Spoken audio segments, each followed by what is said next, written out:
जसप्रीत बुमराह का master stroke, यशस्वी जायसवाल का तगड़ा स्ट्रोक, केएल राहुल की घातक बल्लेबाजी ऑस्ट्रेलिया को ले डूबी। पर्थ टेस्ट में जसप्रीत बुमराह की कप्तानी के आगे ऑस्ट्रेलिया फेल। ऑस्ट्रेलिया ने जो बिछाया था जाल, जसप्रीत बुमराह ने उसको काट दिया, कर दिया ऑस्ट्रेलिया को बहाल। गेंदबाजी में बाउंडर के बाद बल्लेबाजों ने खोल दिया ऑस्ट्रेलियाई गेंदबाजों के धागे।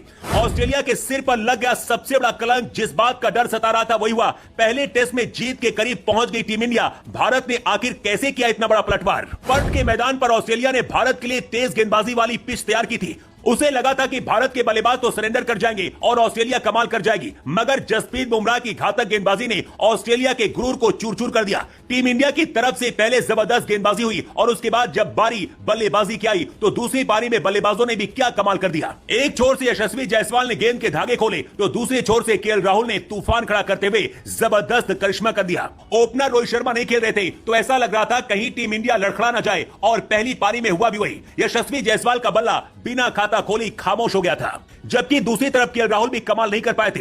मगर इस पारी में कमाल लाजवाब राहुल ने कमाल की पारी खेली और जिस तरीके की जरूरत टीम को थी उस तरीके की बल्लेबाजी करते हुए ऑस्ट्रेलिया के मंसूबों को मिट्टी में मिलाते चले। कैसे भारतीय टीम ने इस मुकाबले में बढ़त बनाते हुए ऑस्ट्रेलिया को मुश्किल में डाल दिया है, उसकी कहानी हम आपको इस वीडियो में बताते हैं। मगर सबसे पहले चर्चा करते हैं कि किस तरीके से ऑस्ट्रेलिया के माथे पर उनके ही मैदान में बड़ा कलंक लग गया। दरअसल जहां पहली पारी में भारतीय टीम 150 रन बना सकी थी, वहीं ऑस्ट्रेलिया की टीम सिर्फ और सिर्फ 104 रन पर सिमट गई। ऑस्ट्रेलिया के धुरंधर बल्लेबाज बल्लेबाजी नहीं कर सके, लेकिन आपको बताएं 104 रन ऑस्ट्रेलिया के लिए एक बहुत घटिया रिकॉर्ड लेकर आया। टेस्ट क्रिकेट के इतिहास में ऑस्ट्रेलिया का भारत के खिलाफ पहली पारी में सबसे कम स्कोर है।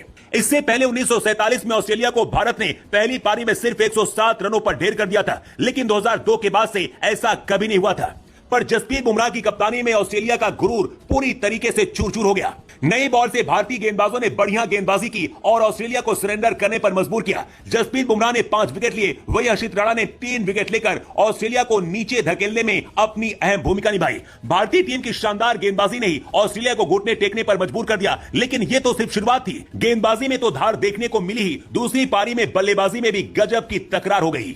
बदले की आग में केएल राहुल और यशस्वी जायसवाल जल रहे थे। दोनों को पता था कि अगर इस पारी में रन नहीं बनाए गए तो सवालिया निशान खड़े होंगे। खास करके राहुल के ऊपर तो संकट के बादल आ गए थे। केएल राहुल को लेकर पहले बहुत विवाद बढ़ चुका था और जब उनका बल्ला खामोश हुआ तो कई लोगों ने उन पर सवाल उठाए। जबकि यशस्वी जायसवाल भी अच्छे बल्लेबाज हैं, मगर पहली पारी में खाता जब नहीं खोल पाए तो हर कोई बल्लेबाजी को कोसने लगा था। पर यशस्वी जायसवाल और राहुल दोनों ही बदले की आग में जल रहे थे और दूसरी पारी में दोनों ने गेंद के धागे ऐसे खोले कि ऑस्ट्रेलिया बेदम हो गई। भारतीय टीम की लीड 200 से ज्यादा हो गई है। अब अगले दिन और अच्छी बल्लेबाजी करते हुए भारतीय टीम चाहेगी कि 500 के स्कोर के आसपास पहुंच जाए और उसके बाद जब 2 दिन बचेंगे तो ऑस्ट्रेलिया को बल्लेबाजी के लिए बुलाया जाए। कुल मिलाकर यह मैच ऑस्ट्रेलिया के लिहाज से देखेंगे तो फंस चुका है और यहां से उसके लिए वापसी करना नामुमकिन सा होगा।